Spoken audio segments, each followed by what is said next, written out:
नमस्कार, मैं हूं रवि अवस्थी और मेरे साथ हैं सैयद मुर्तज़ा। और आपको बता दें, हमने पहले ही आपको बोला था कि बहुत जल्दी ही पूरी दुनिया का वर्ल्ड ऑर्डर जो है वो बदल रहा है। और उस तरीके का जो ऑर्डर आया है वो हम चीन में देख रहे हैं, एससीओ समिट के अंदर, जहां पर भारत, चीन और रूस ने एक ऐसा मैसेज बहुत क्लियर कट ट्रंप और जेलेंस्की तक पहुंच चुका है कि ये यूक्रेन युद्ध अगर लंबा खिंचा तो जो अमेरिका की बची खुची इज्जत है वो मिट्टी में मिल जाएगी। और इसका असर खुद अमेरिका के अंदर दिखाई देने लगा है। अमेरिका के विदेश मंत्री ने एक तरीके से ट्रंप सरकार के ही खिलाफ बोलते हुए इस तरीके से कह दिया है कि भारत जो है वो हमारा बहुत ही अच्छा एलाई है, हम उससे कभी दूर नहीं जा सकते। जबकि ट्रंप जो ऐलान लगातार 50% टैरिफ का हमारे ऊपर कर चुके हैं। और कुल मिलाकर चीन से एक ऐसा मैसेज निकल के गया है कि जेलेंस्की और ट्रंप जो है वो 90% यूक्रेन हार चुके हैं। क्योंकि चीन में जब दौरा कर रहे हैं पुतिन, उस दौरान रूस की तरफ से ऐलान किया गया है वहाँ के रक्षा मंत्री के दौरान कि हमने पूर्वी यूक्रेन के 90% इलाके तक कब्जा कर लिया है। उसने 90% से लेके और 70% तक के आंकड़े दिए गए हैं। और ये मैसेज क्लियर कट गया है कि देखिए, अगर आप हमारी बात को नहीं मानेंगे तो क्या होगा। और हैरानी की बात है कि इस नए मोर्चे में ईरान भी कूद पड़ा है। मैं मुर्तजा जी से सीधे पूछूंगा कि मुर्तजा ये बताइए कि ये ईरान का एकदम अचानक आना, एससीओ समिट को ध्यान में रख के जिस तरीके का बयान भारत और रशिया और अमेरिका को लेकर दिया गया, उसका क्या मतलब है? देखिए, हमने अभी 15 दिन पहले के उससे भी कम वक्त की बात है कि जब हमने व्हाइट हाउस में देखा था कि कैसे जेलेंस्की का नाम ले या ट्रंप का नाम ले, एक तरह से पावर प्रोजेक्शन की गई थी कि भाई दिखाया गया कि पूरा वेस्ट जो है वो व्हाइट हाउस में बैठा हुआ है और वो फैसला कर रहा है उस युद्ध की जो पुतिन ने शुरू किया है। ये वेस्ट मानता है। अब क्या है कि एससीओ में जो मीटिंग हुई है, जो चीन में जो मीटिंग हुई है एससीओ की, अब वो भी एक तरह से पावर प्रोजेक्शन है और यहां पर पुतिन कामयाब होते नजर आ रहे हैं। क्योंकि चीन, भारत, ईरान और बाकी सभी देश जो हैं वो अब एक ऐसे प्लेटफॉर्म पे नजर आ रहे हैं जहां पर वो पूरी तरह चैलेंज कर रहे हैं वेस्ट को। अब भारत का एंगल उसमें यह है कि भारत जो है टैरिफ का विरोध कर रहा है, चीन का भी यही नजरिया है और रूस ये दिखाना चाहता है कि यूक्रेन पर जो है वो जेलेंस्की अब अलग थलग पड़ गए हैं, कम से कम दुनिया के इस हिस्से की तरफ से। एक चीज़ मैं आपको बता दूं, यहाँ पे जो मोर्चेबंदी हुई है वो कई लेवल पर हो गई है। एक तरफ आप देख रहे हैं कि भारत, चीन और रूस एक गुट में दिखाई दे रहे हैं, साथ में ईरान भी आके जुड़ा हुआ है, वो आप पहले से देख रहे हो। ब्राज़ील ऑलरेडी है ही हमारे साथ।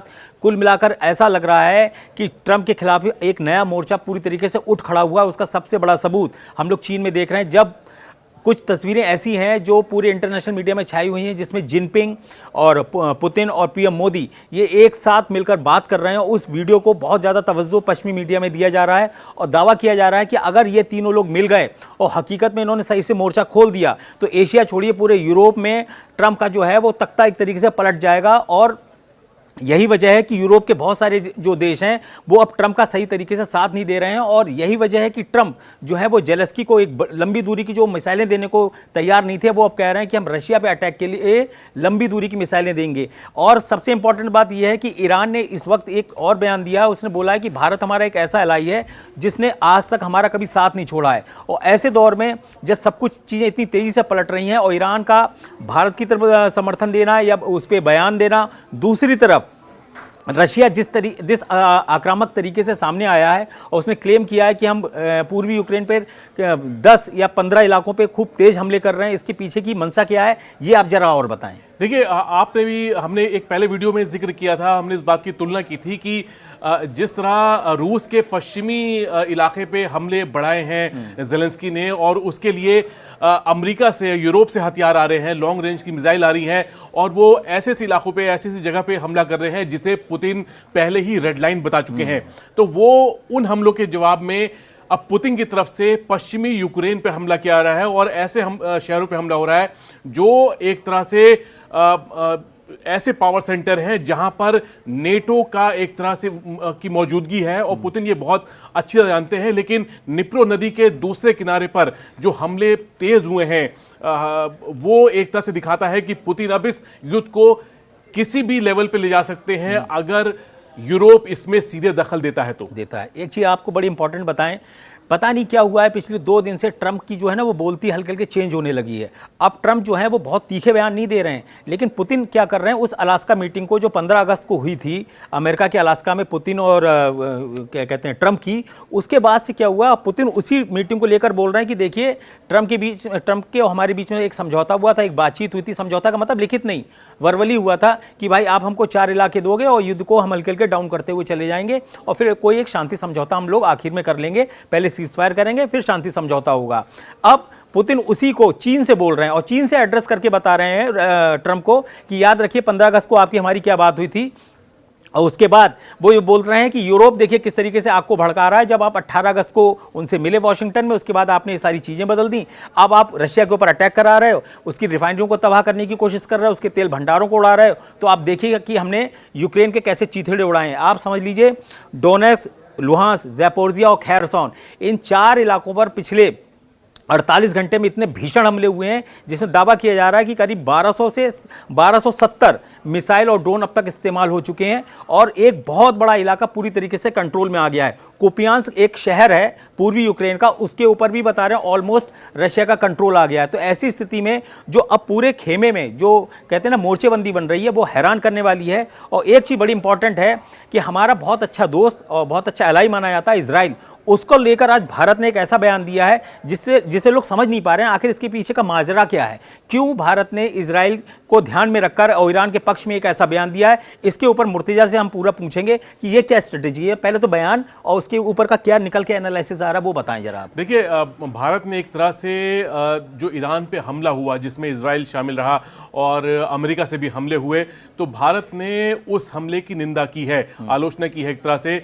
तो ये एक बहुत बड़ा मैसेज है। ये आप समझ रहे हैं, ये जो वो हमले थे जो करीब 12 दिन चले थे, उसका हम लोगों ने भारत ने बोला है कि भाई ये गलत अटैक किया था अमेरिका और इजराइल ने। यही तो है इसका एग्जैक्ट मीनिंग बिल्कुल निकल के आ रहा है। और बिल्कुल देखिए इसमें बहुत जो बड़ी चीज वो ये है कि भारत का नेचुरल एलाई कौन है एससीओ में।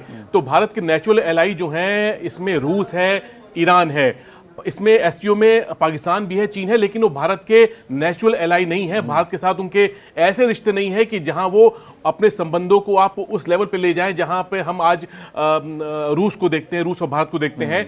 लेकिन भारत इस प्लेटफॉर्म पे अगर भारत ने ईरान के समर्थन में कोई बात कही है या रूस के साथ जिस तरह भारत खड़ा रहा है, तो उसमें देखा जाए तो ये वेस्ट के लिए बहुत बड़ा मैसेज है। मैसेज ये है कि भारत जो है उसका एससीओ में जो इंडिया जो बोल रहा है, जो भारत बोल रहा है, उसका वजन बहुत ज्यादा है। और एससीओ देखिए, एससीओ का जब गठन हुआ था तब एक तरह से ये चीन और जो सेंट्रल एशिया के देश हैं उनका एक मंच था जिसमें बाद में इसमें रूस भी आया और बाद में भारत और पाकिस्तान भी इसके मेंबर बने। लेकिन ये कभी भी ये कहा जाता रहा क्या ये कभी नेटो जैसा कोई ऐसा मोर्चा बनेगा जो युद्ध में एक दूसरे के साथ देंगे या इस लेवल पे एक दूसरे का सहयोग करेंगे। तो अभी तक तो एससीओ जो है वो ऐसी कोई शक्ल अख्तियार नहीं कर सका है और मुमकिन है कि ये आगे ऐसा करेगा भी नहीं, क्योंकि भारत के साथ यहाँ पे 2 प्रतिद्वंदी हैं, पाकिस्तान है, चीन है। लेकिन यहाँ पे भारत को देखना है कि अपने हित वाले जो मुद्दे हैं, खासकर जो मित्र देश हैं, ईरान है, हम सेंट्रल एशिया के जो देश हैं, उज्बेकिस्तान है, रूस है, उसके साथ हम कैसे सामंजस्य बेहतर करते हैं और इसको हम आगे कैसे ले आते हैं अपने हितों को देखते हुए। देखिए इजराइल का जिस तरीके से भारत ने बोला ना कि इजराइल और अमेरिका के जो हमले थे ईरान के ऊपर वो सही नहीं है, वो एक गलत तरीके से हमले किए गए थे। इसके पीछे की 2 मंशाएं हैं, इसके पीछे की 2 थ्योरी आ रही। पहली, जब 50% का टैरिफ ट्रंप सरकार ने भारत के ऊपर लगाया तो इजराइल ने उस तरीके से उसका विरोध ट्रंप सरकार का नहीं किया जैसा उसको करना चाहिए था, क्योंकि आपको बता दें कि अमेरिका की 80 या 90% जो बड़ी बड़ी कंपनीज हैं उनके सीईओज जो हैं वो इजरायली हैं या यहूदी हैं। तो उन्होंने एक प्रोटेस्ट के रूप में वो चीज़ें लानी चाहिए थी जैसा वो लाई नहीं। दूसरी इंपॉर्टेंट बात है कि ऑपरेशन सिंदूर के दौरान अगर हमें इजराइल से किसी तरीके की हेल्प मिली, वैसे इसका लिखित तौर पे कोई आंकड़ा नहीं है, लेकिन अगर मिली भी है तो उसके लिए भारत भरपूर पैसा चुकाता है। आप याद रखिए, यहाँ कोई भी देश किसी की फ्री में मदद बिल्कुल नहीं करता है। वो 10 की चीज़ 200 में या 1000 रुपये में देता है, लेकिन हम लोग उस वक्त लेते हैं और यही बताते हैं कि भाई हमारे अच्छे दोस्त हैं, उन्होंने सही वक्त पर हमें सही चीज़ दी। पैसा जब भले ही ज़्यादा लिया हो, लेकिन हम देने को तैयार हैं। सवाल ये है कि इजराइल ने पूरे इस टैरिफ वॉर के बीच में भारत का उस तरीके से सहयोग नहीं किया जैसा भारत ने गाजा में और बाकी चीज़ों में इजराइल को समझाते हुए ये बोला कि भाई हम आपके साथ हैं लेकिन आप इसको कंट्रोल करिए। तो कुल मिलाकर ये जो स्थिति आ रही है वो पूरे वर्ल्ड के सिनेरियो को बहुत तेजी से बदल रही है और भारत भी अपने हित को ध्यान में रखकर आगे बढ़ रहा है। सब लोग जानते हैं कि चीन एक मैं इसका आप जो आपने बताया अभी जो भारत और इजराइल या टैरिफ को लेकर भारत जो अमेरिका के जो रिश्ते हैं उसमें मैं एक पॉइंट जोड़ता हूं क्योंकि ईरान का जिक्र भी आपने किया इसमें,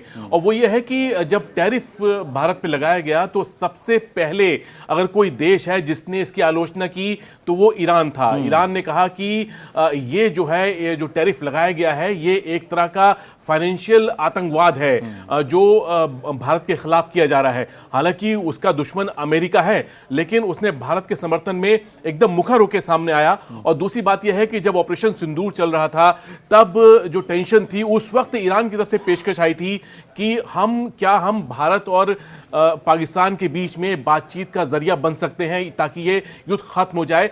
और ये बहुत साफ था कि जो ईरान जो है इसमें जो भूमिका निभाना चाहता था वो एक तरह से देखा जाए तो जो आज हम अमेरिका से सुन रहे हैं या राष्ट्रपति ट्रंप से सुन रहे हैं वो इससे बिल्कुल अलग होती। और तब जो बीच में मध्यस्थता की बात थी वो ईरान की तरफ से बहुत पॉजिटिव नजर आ रही थी। पॉजिटिव आ रही थी। एक चीज़ और बताएं कि जिस तरीके से ये सारे इलाके एक हो रहे हैं और जिस तरीके से ट्रंप के खिलाफ आवाज़ उठती चली जा रही है उसी का नतीजा है कि ट्रंप को एक गली का कहते हैं ना गुंडे की तरह साबित किया जा रहा है जिसके खिलाफ पूरी गली अब इकट्ठी हो गई है, उस गली में रहने वाले सारे लोग इकट्ठे हो गए। वही स्थिति अब ट्रंप की हो रही है। ट्रंप के खिलाफ हल्के हल्के पूरा कहते हैं ना एक विश्व समुदाय में एक सिनेरियो बन गया है जिसमें भारत भी अब लीड करने लगा है। और भारत ये कह रहा है कि यार ऐसा है ना इनका रोज का जो दिखावा चला आ रहा है जो हमको धमकाया जाता है कभी हथियारों के नाम पर कभी व्यापार के नाम पे उसको ऊपर एक मुक्का मारने की बहुत सख्त ज़रूरत है और भारत ने इस पर भरपूर मुक्का लगाया है और अच्छे से लगाया है। तीसरी इंपॉर्टेंट बात यह है कि जो 50% का टैरिफ लगाकर ट्रंप अपने आप को तोप समझ रहे थे वो असल में तमंचा निकली। तमंचा इसलिए निकली कि भारत जो बहुत सारी चीज़ें लिहाज में नहीं कह पा रहा था या अमेरिका से यारी की दोस्ती के कहते हैं ना उस दबाव में नहीं कह पा रहा था, भारत खुलकर खेल रहा है। भारत कह रहा तुमने बहुत अच्छा किया कि हम पे 50% टैरिफ लगाया, हमको धमकाओ, जब आप हमको धमकाओगे तभी तो हम आपके पास आपके ऊपर खुलकर बोल पाएंगे। यही स्थिति आज भारत की है।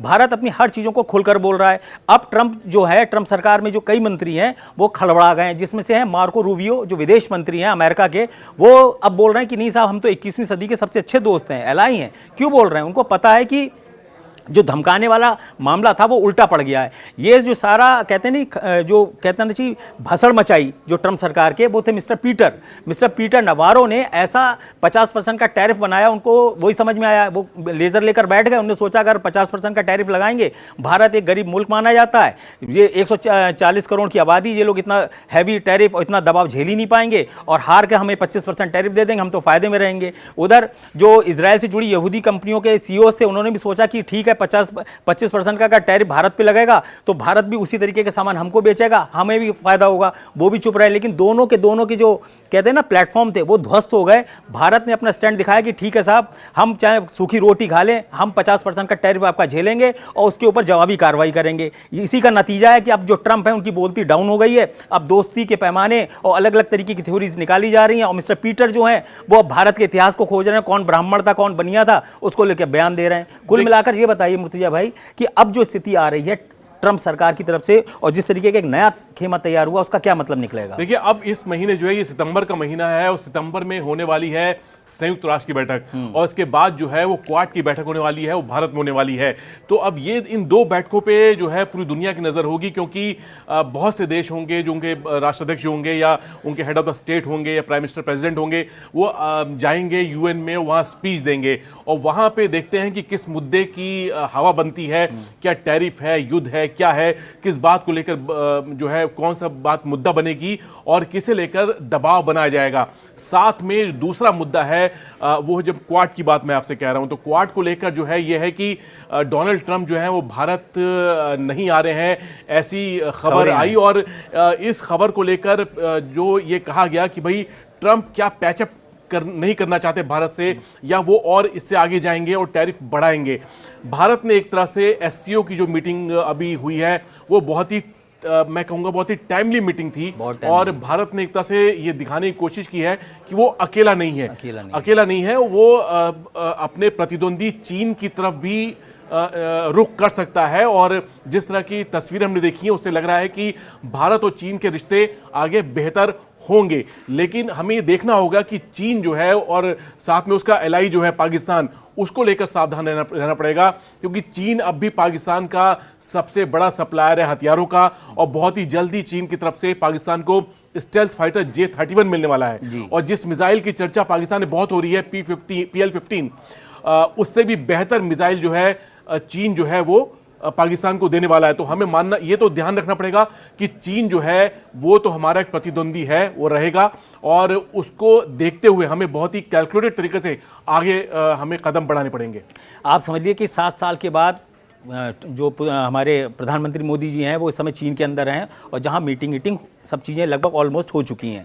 इसका मतलब क्या है? इसका मतलब ये है कि क्या हम चीन के बहुत अच्छे दोस्त बनने जा रहे हैं या वो हमको बहुत अच्छा दोस्त मान रहा है? बिल्कुल नहीं, ऐसा बिल्कुल भी नहीं है। हमने क्या किया है, हमारे और मान लीजिए मुर्तज़ा जी के बीच में 100 विवाद हैं, उसमें से हमने क्या किया, 100 विवाद में से कहा कि ऐसा काम करो, इसमें से 50 को कैसे भी खत्म करते हैं, 50 को रोकते हैं। हम भी चीन के साथ यही कह रहे हैं कि जो चीज़ आसानी से सुलटा सकते हैं उसको सुलटाते हैं, बाकी चीज़ों को बाद में निपटेंगे। यहाँ कोई जोर जबरदस्ती नहीं है, यहाँ पे हो रहा है कि वक्त की नज़ाकत को देखकर किसी बड़े प्रतिद्वंदी से कैसे निपटें। जो इस समय अमेरिका हमारे खिलाफ हो गया, चीन के खिलाफ भी अमेरिका हो गया, तो ऐसी स्थिति से कैसे निपटें। इसीलिए जिनपिंग ने क्या बोला कि जो भारत के ऊपर टैरिफ लगा और चीन के ऊपर जो टैरिफ लगा उसके ऊपर एक तरीके की दादागिरी दिखाई दे रही है अमेरिका की। और ये जो प्रथा है ये बहुत ही गलत है। कोई एक देश पूरी दुनिया को नहीं चलाएगा, पूरी दुनिया मिलकर पूरे एक दूसरे को चलाएगी। ये यहाँ पे उल्टा हो गया मामला।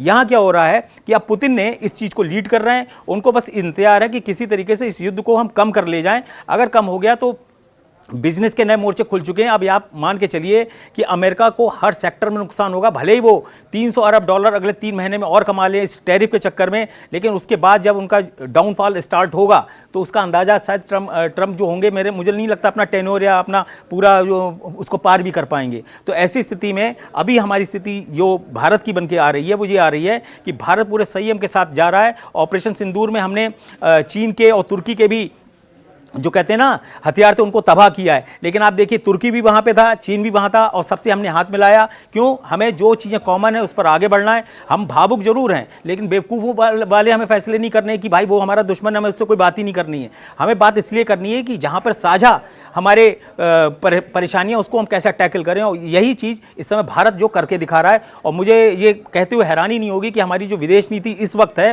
वो लॉन्ग टर्म के हिसाब से बहुत ही शानदार होने वाली है। और हमने प्रूव किया है कि जो हमारा असली इलाई है, जो हम जिस पे हमने ट्रस्ट किया 60-70 साल से, उसको हम ऐसे नहीं छोड़ेंगे कि एक आदमी आएगा हमको धमकाएगा, हम उससे तेल लेना बंद कर देंगे। और ये साबित करके हमने दिखाया है। और मुझे लगता है कि ईरान का इस तरीके से एंट्री करना भारत के पक्ष में बहुत कुछ कहते हैं नहीं गेम चेंजर साबित हो सकता है। क्या देखिए, ईरान जो है वो भारत का एक अच्छा साझेदार है। हमारे कई प्रोजेक्ट जो हैं चाबहार है और बाकी उसमें हम साथ हैं।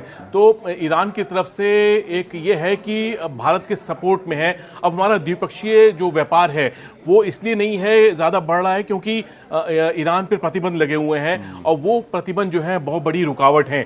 अब क्या ये प्रतिबंध आगे हटेंगे? मुझे लगता नहीं है, क्योंकि जिस तरह से पश्चिम एशिया में तनाव फैला हुआ है उससे लगता नहीं है कि अमेरिका का ईरान से जो नाता है वो उसमें कहीं भी हमें वो बेहतर होता नजर नहीं आ रहा है। तो दिक्कत तो जारी रहेगी ईरान वाले मोर्चे पे।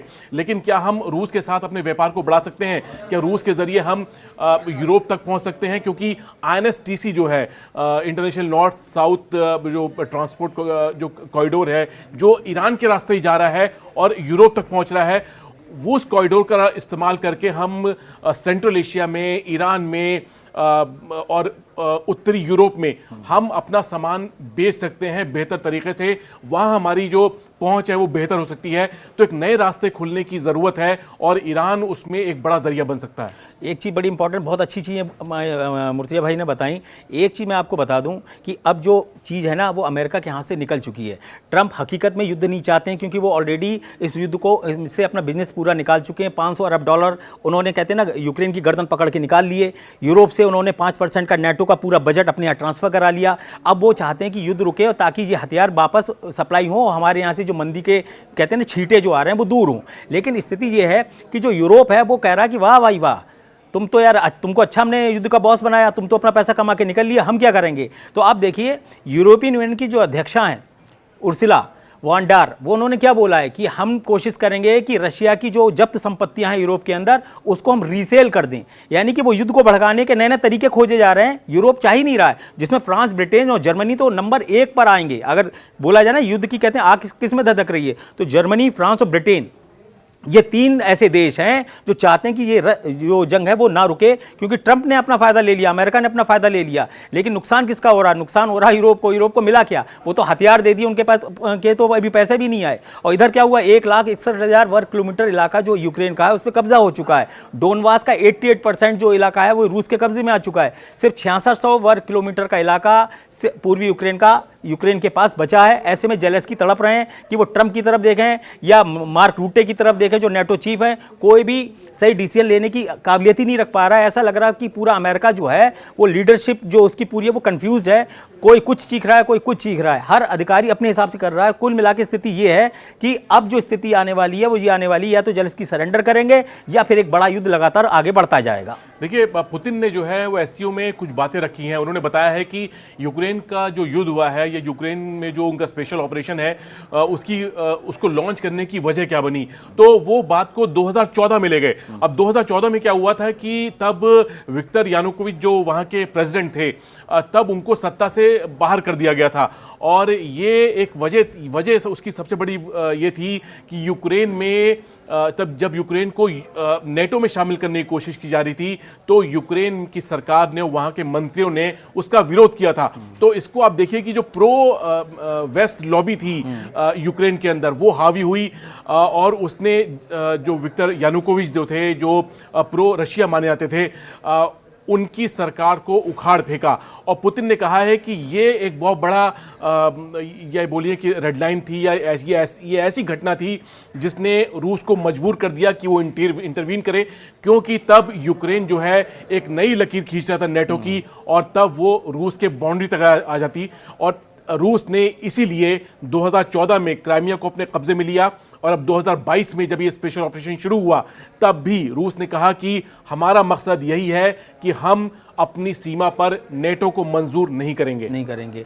आप ऐसे मान के चलिए कि 5 सितंबर के बाद जब सारी दौरे खत्म हो जाएंगे, उसके बाद जो बयान आएंगे, नई स्ट्रेटेजी आएंगे, 5 सितंबर के बाद से बहुत सारी चीज़ें क्लियर होंगी। और एक चीज़ मैं आपको बता दूं कि ट्रंप बहुत बुरी तरीके से फंस चुके हैं, जेलेंस्की बुरी तरीके से जल चुके हैं जंग में। अब उनके पास 2 ही रास्ते बचे हैं, या तो अलास्का में मीटिंग जो ट्रंप और पुतिन की हुई थी उसके आधार पर पूरा सीज फायर हो या शांति समझौता हो, या फिर इस युद्ध को इतना आगे बढ़ा दिया जाए कि आने वाले वक्त में यूक्रेन और रूस जो हैं वो एक दूसरे के खिलाफ या तो युद्ध को रोकें या फिर जो अमेरिका है उसकी बात को माने। लेकिन ऐसी दोनों स्थितियां नहीं होने वाली हैं। अब हमको देखना होगा कि आने वाले 1 आध दिन के अंदर कौन से बड़े डेवलपमेंट अब अमेरिका की तरफ से होते हैं, क्योंकि इन्होंने एससीओ में आज अपना ट्रेलर दिखा दिया है, पुतिन ने, जिनपिंग ने और पीएम मोदी ने।